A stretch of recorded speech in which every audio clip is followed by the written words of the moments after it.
So this is a really interesting survey of a tenanted property. You had two young tenants who I think have a really good understanding of all the issues.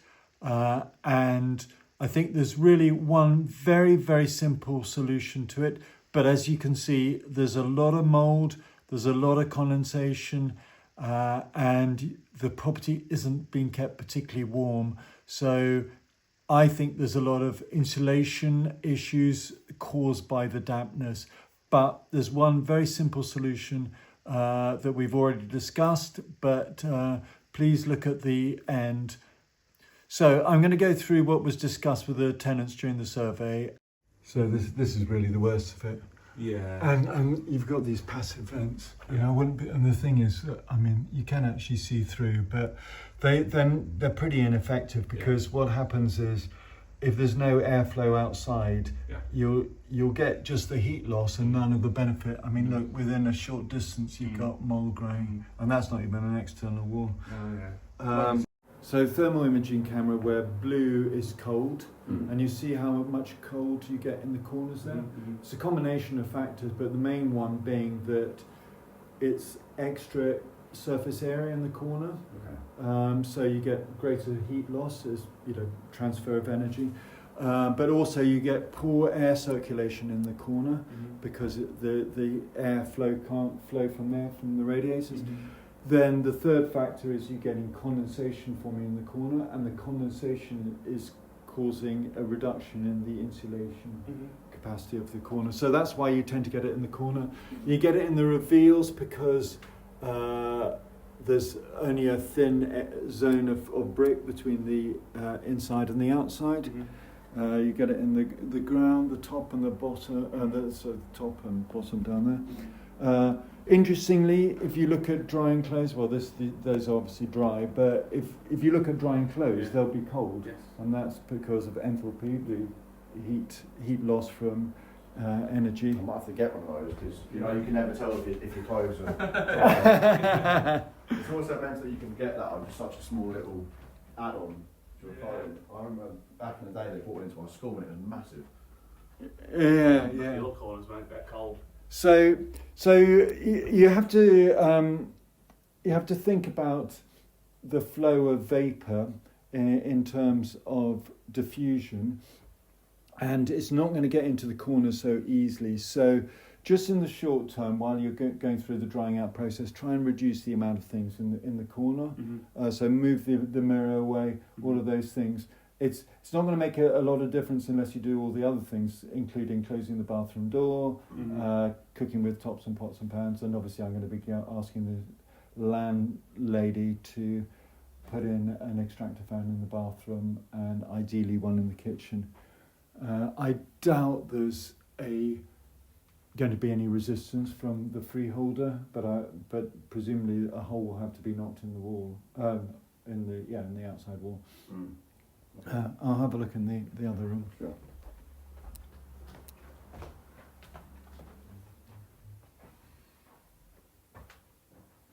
This is relative temperature, so you'll see that it changes. But why is the vent hot? Because you're getting heat from. Well, I don't know. Maybe it's cold or warmer outside. It's difficult to know. It does feel hot, doesn't it? I've never noticed it before. I've just seen it on your camera. Yeah, no, there could be a number of factors, but it feels unusually hot. If you put your hand up to it, it feels unusually hot. And this is this is. Oh yeah. It could be someone's heating system is on the other side. It's difficult to know. So we have damp.ai detect. It's going to change fairly soon, but for now, you just have to simply upload the files like this and choose so you want the room where the damp issue is. So this is Ben's room in this case. And compared to the living room, it would have been better in the bathroom, but that's fine. And the temperature of the wall in Ben's room was 9.4 during the survey. It's about 8:10. I put it then because I know I was calibrating the data logger fairly soon afterwards, and I don't want to pick anything up. But what we're going to look at is the green line here. So this is a graph over time. The green line here is at 100%. So this is the relative humidity. This is a surface relative humidity. And notice how it is growing over time. And for the day, it was there was lots of condensation there. And anything above 85%, so from about 3 or 4 days before the survey, it was constantly above 85%. So that's perfect conditions for mold to grow. Clearly, you don't want perfect conditions for mold to grow. Now, look at this. So this is the surface temperature. It is an estimation based on the temperature of the wall looking through the thermal lens compared to the data logger. And we can see that it's hovering below 10 degrees centigrade. This blue line is very important as well. It's the dew point line, and you want to always keep that below the outside temperature. You see the outside temperature is this external temperature here. This is picked up from London daily temperatures, and every hour in London. And you want to keep this blue line below this pink line by increasing ventilation and dehumidification. So improve the bathroom extractor fan, keep the bathroom door closed, and cook with tops on pots and pans, and reduce the heat when cooking. So if we look at this line here, this is the, so just to say that the light blue line is the dew point, external dew point line. So this light blue line here is the external dew point line. If you had perfect ventilation, your internal dew point would be the same as your outside dew point, because you'd be replacing internal air with outdoor air. It is expensive to do that, but so long as you keep it below this line, you'll remove sufficient vapor to stop mold and condensation. This light grey line is what's called the dew point differential. It's the difference between the primary CSV file for the damp wall and the secondary file for the nearest source, in this case living room, but it will be whichever source you want to choose. So you can actually quickly switch between Sam's room and Ben's room and see. So obviously I've got to update this, and let's assume it's a similar temperature at 8:10, and wow, that's off the scale. I mean, even if it was, should we say, 11 degrees centigrade, that is really off the scale. So I'll change that again. So I'll have a look at the thermal image, but say it's 13 degrees centigrade, that's producing lots of mold. I did it for Ben's room. It's quite interesting to see a comparison between the two rooms. So you can see who is producing the most. Just in case I didn't get that right, I'm going to redo it, upload that. So this is comparing Sam's room to graph. We can see there is more vapor being generated in Sam's room compared to Ben's room.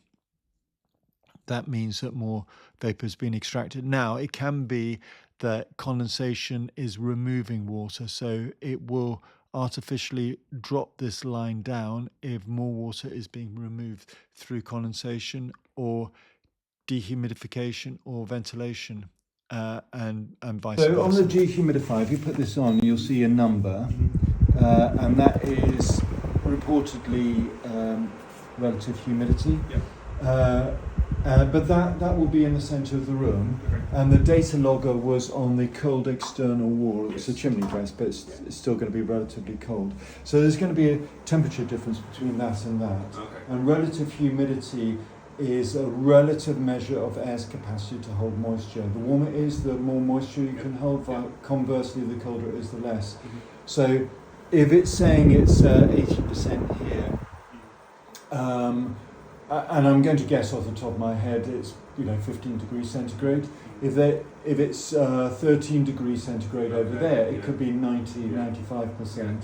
And a very simple rule is for every 1 degree centigrade difference in temperature, you have to increase relative humidity by 5%. So there's the dew point, which is the temperature where condensation forms out, will be roughly 4 degrees centigrade less than this. So it will be, I don't know if it is 15, but that will be 11 degrees centigrade, the dew point. And the interesting thing about the dew point is it's also a measure of the amount of vapour in air, and I'll be talking about that a lot in the survey.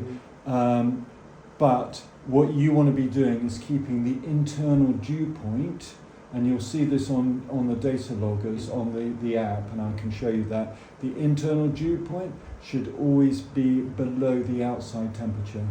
And the reason why that's important is twofold. If it is a perfectly ventilated property, you'll have the same air inside as outside, and the outside air can never be above, the dew point of the outside air can never be above the outside temperature, because otherwise it would rain. So perfectly ventilated property will have an internal vapour level the same as the outside. Obviously you don't want to be perfectly ventilated, meaning all the windows open and so on.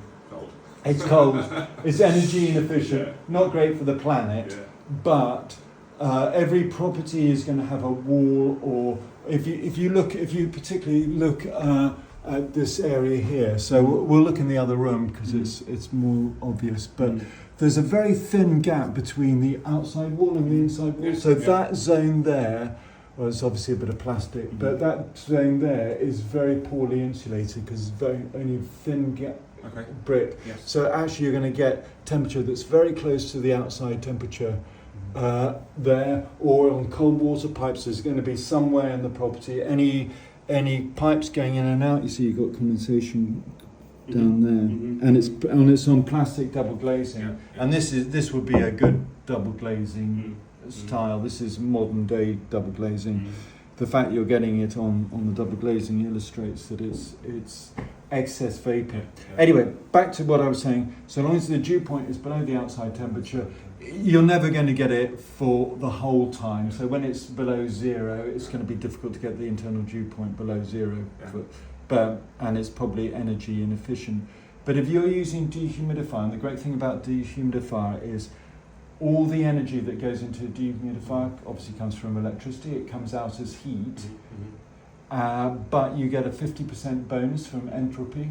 So it's a bit like an air source heat pump. It's generating more heat than it's consuming in terms of energy. Plus, low humidity feels, in a cold environment, if it's humid, it will feel colder than if it's drier. So if you reduce the humidity by using a dehumidifier and ventilation, then you will reduce your need for heat. So it's thermally efficient from that one. That's really interesting. So good for your own consulting.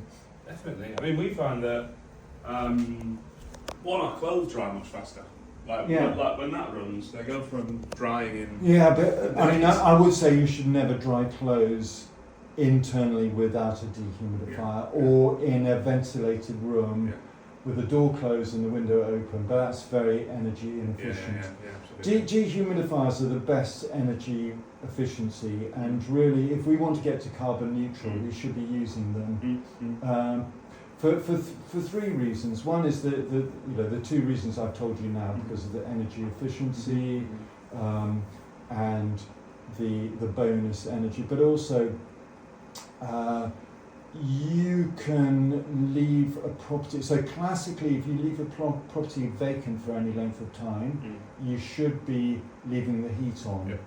Otherwise, there's a lot of risk, but including mould and condensation.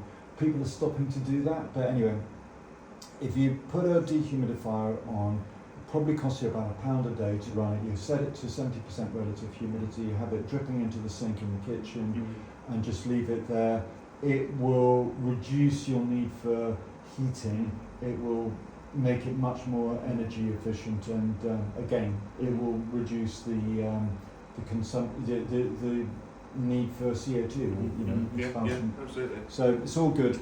In terms of the heaters, in terms of like, we have kind of old Energy. storage heaters. Yeah, I'm not a huge fan, but they are what they are. Well, I mean, it is what it is. I mean, do they play into damp and mould at all? Because I'm not sure. Okay, so these are Energy 7 or whatever they're Yeah, called heaters, storage heaters. Yes. They warm up at night, Yeah. and then they release heat during the day. Pretty much, There are pros and cons to them, but I don't think they're particularly effective as heaters. But No, actually, that's what I was gonna say. in terms of from a mould and condensation point of view, most mould and condensation is forming at night when people turn the heating off, Yeah. essentially. Yeah. So actually, they are beneficial. But if I were to choose between using a Energy 7 and a dehumidifier, I'd use a dehumidifier. Oh, no, yeah, we do. When Putin went to war, I stopped using heat from carbon sources and just I had like 4 dehumidifiers running. Wow. Yeah. But I mean, I've moved back to it's cold. It's cold. I appreciate that. So, we sit here, we kind of like see our breath, and we're like, it's quite cold in here. Next time, better blanket or some thick socks on. Yeah, but yeah, well, we'll look at that in detail. So there are short-term solutions and long-term solutions. Very simple short-term solutions: doing what you're doing and opening the window, keeping it open and closing the door so that the vapor. Exactly, yeah. Harder with kitchen, but kitchen, what you should do ideally is cook with tops on pots and pans. There's no extractor fan there. That's fine there. And then dry and close. I would try and keep the vapor there. Use the dehumidifier when dry and close in the living room. It's not. I don't think the dehumidifier is sufficiently strong. It needs to be 20 litres plus per day, because it's the speed at which the evaporation is taking place needs to be matched by the speed at which the vapour is being pulled in. I think that's probably a 10 or 12 litre. It says on the back. Did you say? I have a box right here. It is a 10 litre. 10 litre, yeah. You want to double that, basically. Okay. I mean, it's good to have 2 dehumidifiers, one in a bedroom, and I put it in Ben's room. Well, there's one here, there's one in my room, there's one in Ben's room. Oh, you've got one in each room already? Yes. Okay, so in combination that you've got 30 litres. There's one there, yeah. And we try and pull, we'll pull them away more to the centre of the rooms when we turn them on. So the rule behind, I mean, I use a dehumidifier 24/7. Yeah. The rule behind dehumidifiers is you want to have it either in the source of the vapour or in the zone at risk of condensation and mould. And you've got it in the zone at risk of condensation and mould, and you couldn't really put it in the bathroom. But closing the bathroom door is going to be the single biggest thing you can do. And because that's the biggest source of vapour. Any kind of part in it? Yeah, hot shower will produce a lot more vapour than a cold shower. I would say it'd make a huge difference, but clearly so the other thing you have to bear in mind, this is a calibration unit, the other thing you have to bear in mind is that it's not just the heat of the shower, but also the heat of the walls that is evaporating off the water that's falling on the ground. So it's a combination of factors. These have been calibrated, and salt has a specific relative humidity of 75%. So it's got salt all around it and water all around it to try and get to an average. That might explain why the readings were very different from this to this then, perhaps. When I first set them up anyway, the readings are quite different on Yeah, ours. but it takes about half an hour to get to a steady reading anyway. Okay, We were talking about that. I put it to film, but at the moment it's showing 77% relative humidity. Mhm. I've got a. I'll put it. Just, I've got this meter here, and it's showing 74.3%. So it's actually pretty close to that, Mhm. and it's showing a dew point of 9.2, and the dew point is the measure of the amount of vapor in air, but it's also the temperature where condensation starts to form. So the outside temperature today is probably below that. So if you've got any section of wall that's at or close to the outside temperature, you're going to get condensation, and that's clearly what you have here Mhm. and in your bedroom. Yeah. So this is double glazed windows. Yeah, my window is enormous. Obviously you can see when the mould is growing, Mhm. but you can't necessarily tell whether there's condensation forming in the wall or not, and whether it's drying out. And this is called a damp meter, but I tend to think of it more as being a drying meter. Mhm. It tells you when the wall's drying out. Mhm. And this one, they're very inexpensive. They cost about £23, and I just put it onto masonry wall, and what you can do is log it over time. Actually, this isn't too bad here. Mhm. I'll have a look in Ben's room now. So this is in Ben's room, and there we go. Oh, you can. Oh, it feels wet. Wow. It feels wet. Wow, it's like slime. Oh. Okay. It's actually, you've got a sort of quite impermeable surface. It's not absorbing vapour. It may be something to do with the paint, or it may be something to do with the plaster behind. Maybe But- I'm just really mouldy. Maybe I'm just breathing too loudly, breathing too heavily. Well, not much we can do about breath, but Good point, yeah. but I would crack open the window. You may not appreciate the heat No, no. loss, but I'd crack open the window Yeah. just like that. Put it on the safety lock. Oh, this one works in a different way, but. So, yeah. Crack it open. I'd have a little bit open it. The other way around it is to run the dehumidifier, well, either throughout the night. If it's just a quiet noise, it's good white noise. Yeah. At least before getting into bed and first thing in the morning. And you could also use the German method, which is just opening all the windows first thing.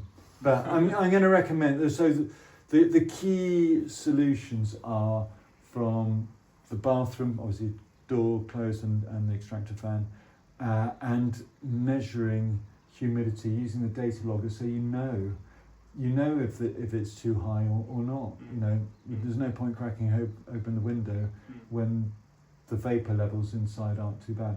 You can look on the BBC or Met Office website to see what the forecast weather's going to be, temperature and current. So if you can have your data loggers showing dew point below that because you're using sufficient ventilation and dehumidification, that's the solution.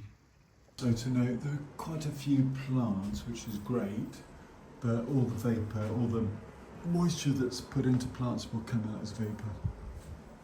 So my conclusions are the root cause of dampness in this property is insufficient ventilation, primarily from the bathroom extractor fan. Well, there isn't a bathroom extractor fan, and there isn't a kitchen extractor fan.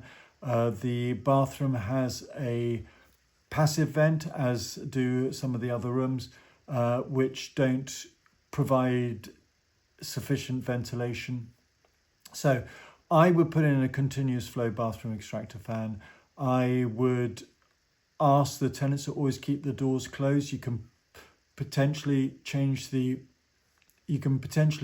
spring for a spring that closes.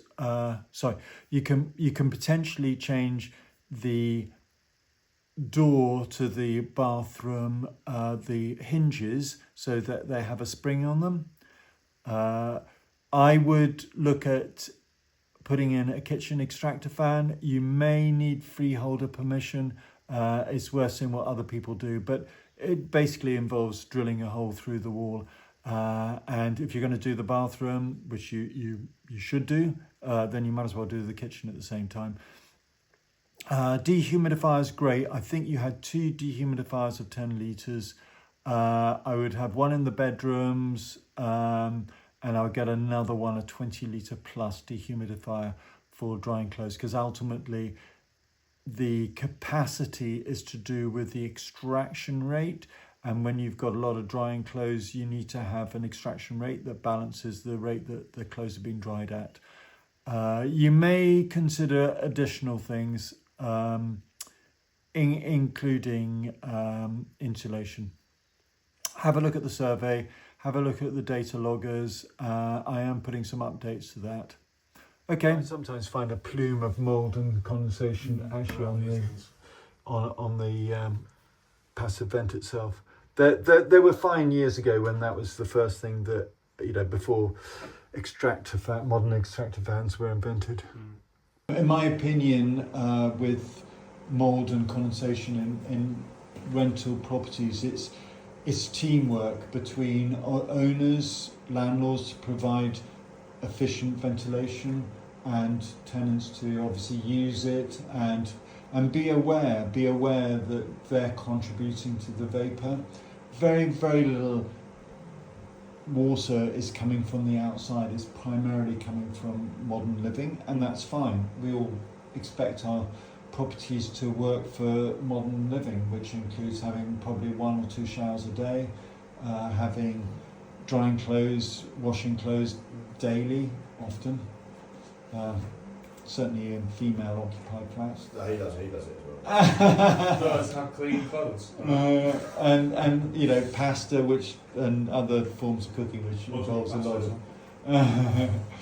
But it's all and also working from home, increasing the vapour, because the biggest source of vapour is respiration. I'm just sat there with my laptop, so.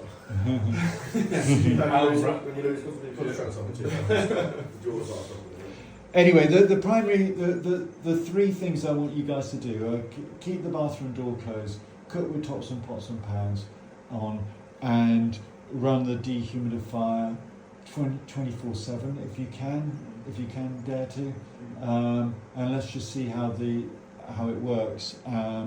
You obviously crack open the window if you can't get the dehumidifier, but the dehumidifier should be instead of cracking open the window. Yeah. Cool. And let's just see what the gain on the data loggers. What we're looking for is the dew point relative to the outside temperatures. Something called Dew's law is to always keep the dew point below the outside temperature. Obviously, when it drops below 0, it's hard to do that for long periods of time, but for short periods. So when it comes to mould and condensate, mould only grows where relative humidity goes above 85% for long periods of time.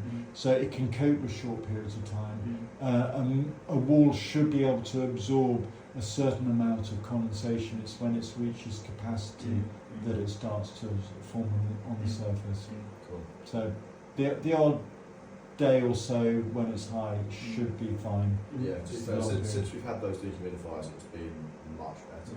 But it's still clearly very damp. Yeah. I can feel the condensation in the wall. I can see Say 2 months ago, whatever, you would have And- shit. It was everywhere. Yeah. It would come back so quickly despite cleaning it. So yeah, it's And definitely up. I recommend HG mold remover. They all use bleach as their active ingredient, but I found that's been the best. But just careful not to spray it on or anywhere near You got me. clothing. You got me, but that's how mine cleaned.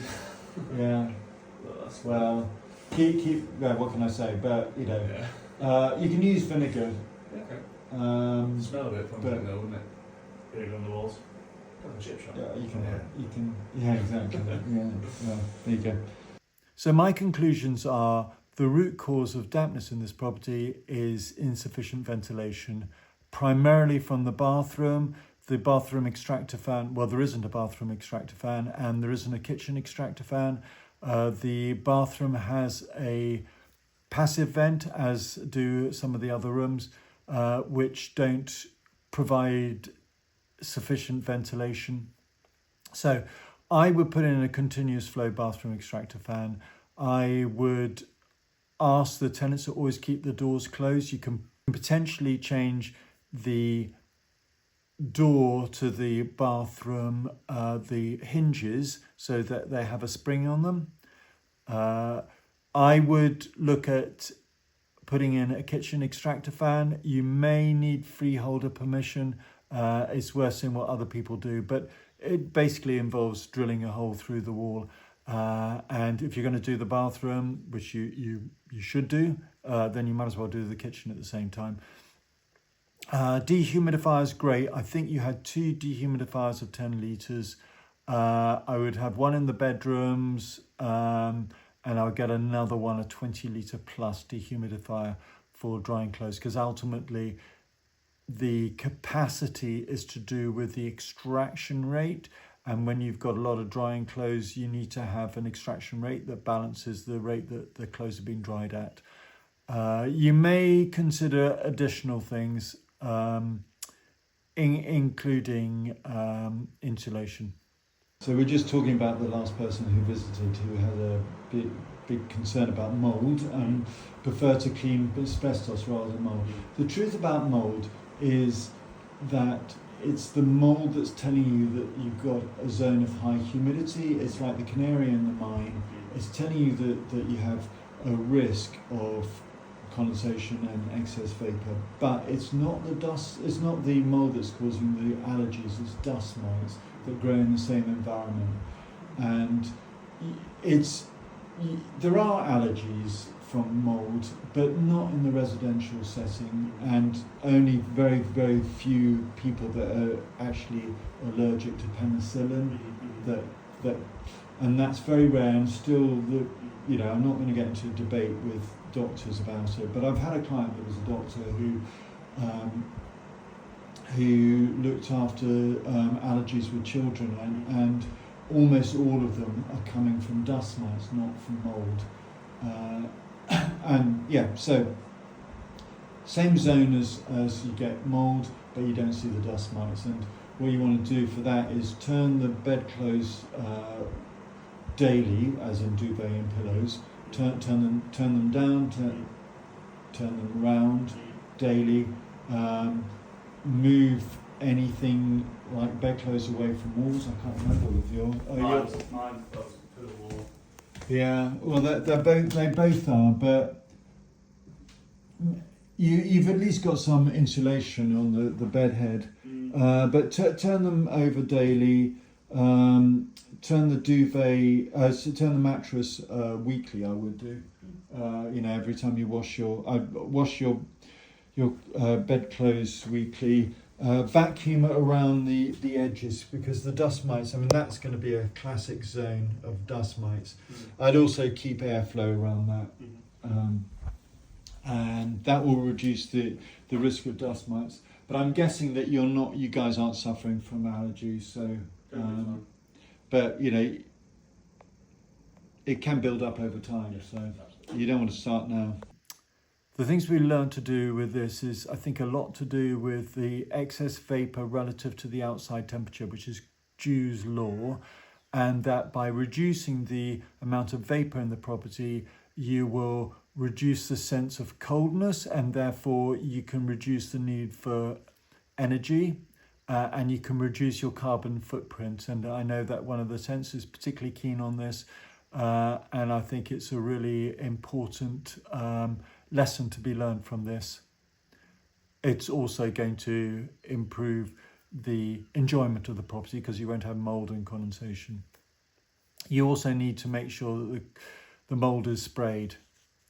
So the 3 things you want to do, install good ventilation, so bathroom, kitchen ventilation, monitor the humidity in the property using data loggers, and make sure that the internal dew point is always below the outside temperature by using the targeted ventilation and dehumidifiers. So the third thing being the use of dehumidifiers to bring down that vapor level. And then you should be fine. I would also encourage the tenants to use HG anti-mold spray or similar.